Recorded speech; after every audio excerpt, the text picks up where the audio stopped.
بھی جا رہا ہے، حرام خوری کیے جاؤ، اللہ غفور ہے رحیم ہے، جو چاہو کرو، آخر حضور کے امتی ہو، شفاعت آخر کس کی ہونی ہے؟ یہ سارا جو ہے چکر یہ شیطانی ہے۔ در حقیقت انسان کو اس درمیان میں اپنی بات لے کر چلنی چاہیے۔ اسی لیے فرمایا کہ یہاں سے یہاں تک، اب یہ 5 الفاظ نوٹ کر لیجئے، اللہ نہ کرے کہ ہم کہیں ان 5 منزلوں میں سے کسی منزل پر کھڑے ہوں، لیکن یہ جان لیجئے اگر قرآن کو پڑھتے ہوئے ساتھ کے ساتھ اپنے آپ کو تولتے نہیں رہیں گے تو یہ پڑھنا بیکار ہو جائے گا۔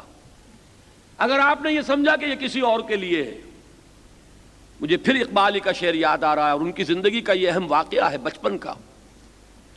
ایک روز وہ کہتے ہیں کہ میں بچپن میں قرآن مجید کی تلاوت کر رہا تھا، تو والد ان کے شیخ نور محمد، وہ کوئی بہت باخدا اور بہت خدا رسیدہ انسان تھے، گہرے انسان۔ ان کی آپ نے شاید دیکھی ہو، اخبارات میں فوٹو آتے ہیں، بڑی طویل داڑھی اور بہت نورانی چہرہ۔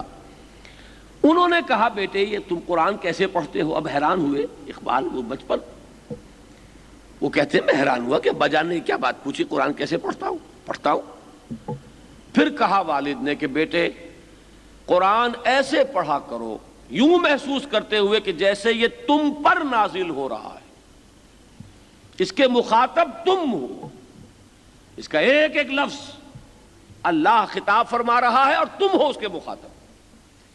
یہ باپ کی کہی ہوئی بات ہے بچپن کی، جس کو کہ پھر اقبال نے یوں ادا کیا ہے کہ تیرے ضمیر پہ جب تک نہ ہو نزول کتاب، گرہ کشا ہے نہ راضی نہ صاحب کشاف۔